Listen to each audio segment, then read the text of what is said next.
नमस्कार. इसवी सन पूर्व 6वे शतक हा भारतीय इतिहासातील असा काळ आहे ज्याने सर्व काही बदलून टाकलं. उत्तर भारतात एका मोठ्या राजकीय आणि धार्मिक क्रांतीची सुरुवात याच काळात झाली. आजच्या या विशेष सत्रात आपण भारताची पहिली मोठी राज्यसंस्थाने, ज्यांना आपण महाजनपदे म्हणतो, त्यांच्या उदयाची एक अतिशय रंजक गोष्ट पाहणार आहोत. चला तर मग थेट सुरू करूया. इतिहासाच्या विद्यार्थ्यांसाठी आजचा हा विषय नक्कीच रंजक ठरणार आहे. आज आपण काय पाहणार आहोत तर लहान टोळ्यांपासून मोठी राज्ये कशी बनली, लोखंडाचा शोध आणि त्यामुळे झालेले राज्यांचा विस्तार, प्राचीन ग्रंथांमधील याबद्दलचे भक्कम पुरावे, या 16 राज्यांचा भौगोलिक नकाशा आणि शेवटी राजेशाही विरुद्ध गणराज्य अशी त्यांची शासन व्यवस्था. तर पहिला टप्पा, टोळ्या ते महाजनपदे. प्राचीन भारतात सुरुवातीची ही राजकीय व्यवस्था कशी विकसित होत गेली ते पाहूया. आता हे अगदी सुरुवातीपासून समजून घेऊ.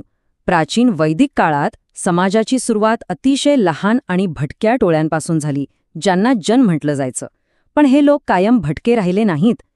इसवी सन पूर्व 1000 ते 600 या उत्तर वैदिक काळात हेच लोक एकत्र येऊन एका विशिष्ट प्रदेशात स्थायिक झाले आणि त्यातून जनपद निर्माण झाले. पुढे इसवी सन पूर्व 6व्या शतकात हीच जनपदे आकाराने आणि ताकदीने खूप मोठी झाली, ज्यांना आपण महाजनपदे म्हणून ओळखतो. म्हणजे विचार करा, भटक्या जीवनाकडून स्थिर आणि विशाल राज्यांकडे झालेला हा प्रवास खरोखरच थक्क करणार आहे. आता महाजनपद या शब्दाचा नेमका अर्थ काय आहे? तर संस्कृतमध्ये महा म्हणजे मोठं किंवा महान आणि जनपद म्हणजे एखाद्या टोळीने आपला पाय घट्ट रोवून केलेली वसाहत. थोडक्यात सांगायचं तर इसवी सनापूर्व 6व्या शतकात जी 16 मोठी आणि अत्यंत शक्तिशाली राज्य उदयास आली, त्यांनाच महाजनपदे असं नाव पडलं. राज्यनिर्मितीच्या प्रक्रियेतला हा खरोखरच एक अत्यंत प्रगत आणि महत्त्वाचा टप्पा होता. पुढे जाऊया. लोखंड, संपत्ती आणि राज्यांचा विस्तार. तंत्रज्ञानाच्या एका शोधामुळे राजकारणात कशी मोठी उलथापालथ झाली ते आता आपण पाहू. केवळ राजांची महत्वाकांक्षा असून चालत नाही, त्याला तंत्रज्ञानाची जोड लागतेच. इथे लोखंडाच्या वापराने एक मोठी साखळी प्रतिक्रियाच सुरू केली. पहा कसं ते. लोखंडाचा शोध लागल्याने मजबूत नांगर बनवता आले, त्यामुळे शेती अगदी सोपी झाली. शेतीचं उत्पादन वाढलं आणि पर्यायाने राजांना मिळणाऱ्या टॅक्समध्ये म्हणजेच महसुलात प्रचंड वाढ झाली. मग काय, अर्थव्यवस्था सुधारली, व्यापार वाढला, नागरीकरण झालं आणि सगळ्यात महत्त्वाचं म्हणजे याच लोखंडापासून बनवलेल्या घातक शस्त्रांमुळे मोठी आणि शक्तिशाली सैन्य उभारता आली. यातूनच छोट्या राज्यांचं विलिनीकरण होऊन महाकाय महाजनपदे उभी राहिली. आता ह्या भागातली सर्वात रंजक गोष्ट लक्षात घ्या.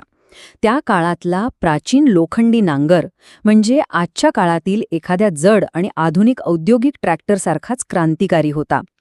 या एका साध्या साधनाने शेतीत भरपूर अतिरिक्त उत्पादन मिळवून दिलं आणि या वाढीव उत्पादनामुळेच राज्यांकडे अचानक प्रचंड संपत्ती जमा होऊ लागली आणि याच संपत्तीच्या जोरावर त्यांनी स्वतःच्या सीमांचा विस्तार केला. तिसरा भाग, प्राचीन ग्रंथांमधील पुरावे. इसवी सन पूर्व 6व्या शतकातील हा जो इतिहास आपण पाहतोय तो नक्की कुठून आलाय? खरं सांगायचं तर ही माहिती म्हणजे कोणताही अंदाज किंवा कल्पनाविलास नाहीये. या 16 महाजनपदांविषयी अगदी स्पष्ट आणि स्वतंत्र पुरावे आपल्याला तत्कालीन बौद्ध आणि जैन ग्रंथांमधून मिळतात. बौद्ध ग्रंथ अंगुत्तर निकाय आणि महावस्तू, तसेच जैन ग्रंथ भगवती सूत्र हे त्या काळचे प्राथमिक आणि ऐतिहासिक दस्तावेज म्हणून काम करतात. आणि हे सर्व ग्रंथ स्वतंत्रपणे या 16 महाजनपदांच्या अस्तित्वाला भक्कम दुजोरा देतात. आपला पुढचा टप्पा, या 16 राज्यांचा नकाशा आणि त्यांचा भौगोलिक विस्तार. प्राचीन राजधान्या आजच्या आधुनिक नकाशावर कुठे होत्या ते आपण पाहूया. चला, वायव्येकडील राज्यांपासून सुरुवात करूया. गांधार आणि त्याची राजधानी तक्षशिला हे आजच्या पाकिस्तानात आहे. कंबोजची राजधानी राजपूर हे आजच्या काश्मीर आणि अफगाणिस्तानच्या सीमेवर होतं. कुरू आजच्या दिल्ली आणि हरियाणा भागात, तर मत्स्य थेट राजस्थानमध्ये. यावरून तुम्हाला या प्राचीन राज्यांचा वायव्येकडील तो प्रचंड विस्तार सहज लक्षात येईल. या राज्यांची भौगोलिक व्याप्ती खरोखरच अवाढव्य होती. आता थोडं दक्षिणेकडे नजर टाका. महाराष्ट्रातील पैठण म्हणजेच प्राचीन अस्मक हे किती दूरवर पसरलेलं राज्य होतं. आणि दुसरीकडे आजच्या बिहारमधील मगध, जे पुढे जाऊन एक महासत्ता बनलं. याशिवाय बिहारमध्येच अंग आणि वज्जी ही राज्ये होती. तर मध्य प्रदेशात उज्जैन येथे अवंती होतं. आता आजच्या उत्तर प्रदेशाच्या भागाकडे पाहिलं तर इथे राज्यांची अतिशय दाट वस्ती होती. काशी, कोसल, मल्ल, चेदी, वत्स, पांचाल आणि शूरसेन ही सगळी राज्ये याच पट्ट्यात केंद्रित होती. हा मध्यवर्ती भाग राजकीयदृष्ट्या प्रचंड सक्रिय आणि लोकसंख्येने गजबजलेला होता. भारतातील अनेक महत्त्वपूर्ण ऐतिहासिक घडामोडींचं हे मुख्य केंद्र होतं. तर यातला सर्वात महत्त्वाचा मुद्दा हा आहे की आजच्या पाकिस्तानात असलेल्या गांधारपासून ते बिहारमधील मगधपर्यंत आणि उत्तरेला काश्मीरपासून ते दक्षिणेला थेट महाराष्ट्रातील अस्मकपर्यंत या 16 राज्यांचा भौगोलिक विस्तार थक्क करणारा होता. आपण हे कायम लक्षात ठेवायला हवं की या महाजनपदांनी प्राचीन भारताचा एक अतिशय मोठा आणि महत्त्वाचा भूभाग व्यापला होता. आणि आपला शेवटचा विभाग, राजेशाही विरुद्ध गणराज्य. एवढ्या मोठ्या भूभागावर राज्यकारभार नेमका कसा चालवला जात होता ते आता आपण पाहू. त्या काळात प्रशासनाच्या 2 अगदी वेगळ्या पद्धती अस्तित्वात होत्या हे पाहून खरोखरच आश्चर्य वाटतं. एका बाजूला होती राजेशाही, जिथे संपूर्ण सत्ता आणि सर्व अधिकार एकाच राजाच्या हाती एकवटलेले असायचे. तर दुसऱ्या बाजूला होती गणराज्य व्यवस्था, म्हणजेच आजच्या प्रजासत्ताकासारखी पद्धत, जिथे राज्याचा कारभार लोकप्रतिनिधींच्या सभामंडळाद्वारे चालवला जायचा. केंद्रीकृत सत्ता विरुद्ध सत्तेचे विकेंद्रीकरण ही त्या काळातील एक अतिशय प्रगत राजकीय विचारसरणी होती. राजेशाही आणि गणराज्य या दोन्ही व्यवस्था अगदी एकमेकांच्या शेजारी गुण्यागोविंदाने कशा अस्तित्वात होत्या हे पाहणं अभ्यासाच्या दृष्टीने खूप रंजक आहे. उदाहरणार्थ आजच्या बिहारचाच विचार करा. तिथे मगधसारखं अत्यंत शक्तिशाली राजेशाही राज्य होतं आणि त्याच्या अगदी सीमेला लागून वज्जीसारखं एक प्रजासत्ताक गणराज्य होतं. कोसल आणि काशी ही राजेशाही होती, तर मल्ल हे आणखी एक महत्त्वाचं गणराज्य होतं. प्रशासनातली ही विविधता त्या काळातील राजकीय प्रगल्भता किती उच्च पातळीवर होती हेच दर्शवते. प्राचीन भारताचा हा राजकीय आणि भौगोलिक पट नेमका कसा होता ते पाहूया. आता हा मुद्दा परीक्षेच्या दृष्टीने एकदम पक्का डोक्यात बसवून ठेवा. अस्मक किंवा ज्याला अस्सक असंही म्हणतात, हे महाजनपद अतिशय युनिक होतं. का? कारण इतर सगळी महाजनपदे उत्तर भारतात असताना हे एकमेव मोठं राज्य होतं, जे थेट दक्षिण भारतात गोदावरी नदीच्या काठावर वसलेलं होतं. म्हणजे आजचं जे महाराष्ट्रातलं पैठण आहे ना, तिथे उत्तरेच्या सीमेबाहेर असलेलं हे त्याचं वेगळेपण परीक्षेत हमखास विचारलं जातं. आणि याच काळातली राजकीय विविधता पहा, किती आश्चर्यकारक आहे.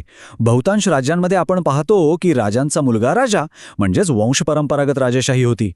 पण थांबा, मल्ल आणि अत्यंत विशाल असं वज्जी राज्य मात्र गणराज्य होते. तिथे एका राजाची सत्ता नव्हती, तर अनेक कुळांचे प्रतिनिधी एकत्र येऊन निर्णय घ्यायचे आणि आपला प्रमुख स्वतः निवडायचे. लोकशाहीची बीजे त्या प्राचीन काळातही कशी रुजत होती याचं हे एक अप्रतिम उदाहरण आहे. आता आपण वळूया आपल्या मुख्य विषयाकडे, म्हणजे मगधचा भौगोलिक फायदा. मगध एवढं शक्तिशाली साम्राज्य नेमकं कसं बनलं? बघा, मगधकडे एक महासत्ता बनण्यासाठी आवश्यक असलेली परफेक्ट रेसिपीच होती. त्यांच्या दक्षिण भागात लोखंडाचे प्रचंड मोठे साठे होते, ज्यामुळे त्यांना मजबूत शस्त्रे बनवता आली. गंगा नदीच्या खोऱ्यातील अतिशय सुपीक जमीन होती आणि सर्वात महत्त्वाचं म्हणजे त्यांच्याकडची घनदाट जंगले, जिथून त्यांना लष्करासाठी भक्कम हत्ती मिळायचे. प्राचीन युद्धात हत्ती असणं म्हणजे आजच्या काळातील रणगाडे असण्यासारखंच होतं. आणि या सगळ्यावर कळस म्हणजे बिंबिसार आणि अजातशत्रू यांसारखे अत्यंत महत्त्वाकांक्षी आणि शक्तिशाली शासक त्यांना लाभले. हे समजून घेण्यासाठी एक सोपी ॲनालॉजी वापरूया. मगधची सुरुवातीची राजधानी होती राजगृह.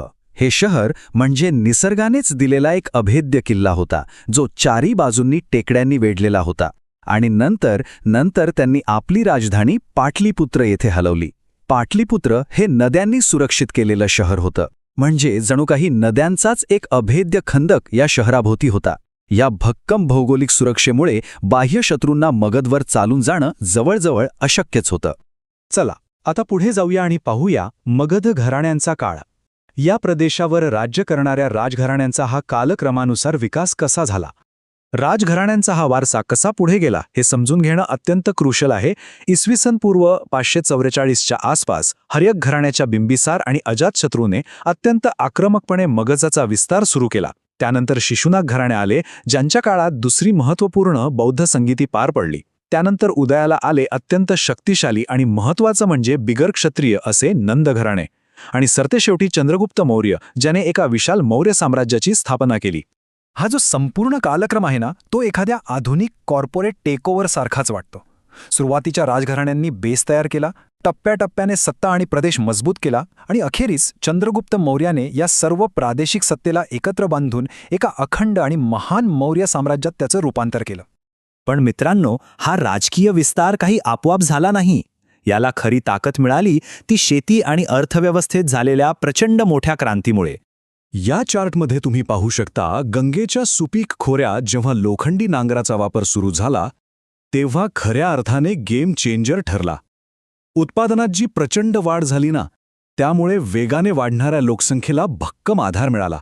यातूनच शहरीकरणाची दुसरी लाट आली आणि अर्थव्यवस्था अक्षरशः बुलेट ट्रेनसारखी धावू लागली. आता व्यापार जलमार्ग आणि खुष्कीच्या मार्गाने एवढा वाढल्यावर तो केवळ जुन्या वस्तुविनिमय पद्धतीने चालणं तर शक्यच नव्हतं. म्हणूनच पंचमार्क नाणी अस्तित्वात आली. या सुरुवातीच्या एकीकृत चलन व्यवस्थेने प्राचीन व्यापारी मार्गांना एक अभूतपूर्व स्थिरता दिली. व्यापार वाढला आणि साहजिकच राज्याची तिजोरीही भरभक्कम झाली. पण या संपूर्ण काळातील सर्वात फॅसिनेटिंग गोष्ट कोणती असेल तर ती म्हणजे या आर्थिक भरभराटीमुळे झालेले खोलवरचे सामाजिक आणि धार्मिक बदल. इथे एक मोठा विरोधाभास पाहायला मिळतो. एका बाजूला पारंपरिक चातुर्वर्ण्य व्यवस्था अधिकच कठोर आणि गुंतागुंतीची होत चालली होती, पण अगदी त्याच वेळी एक मोठी वैचारिक क्रांतीही घडत होती. बौद्ध आणि जैन यांसारख्या नव्या विचारधारांनी या कठोर जातीभेद आणि कर्मकांडांना कडाडून विरोध केला. त्यांनी समाजातील सर्व घटकांना सामावून घेणारा एक नवा मार्ग दाखवला, ज्याचा त्या काळातील सामाजिक रचनेवर जबरदस्त प्रभाव पडला. तर आपण आता शेवटच्या टप्प्याकडे आलो आहोत.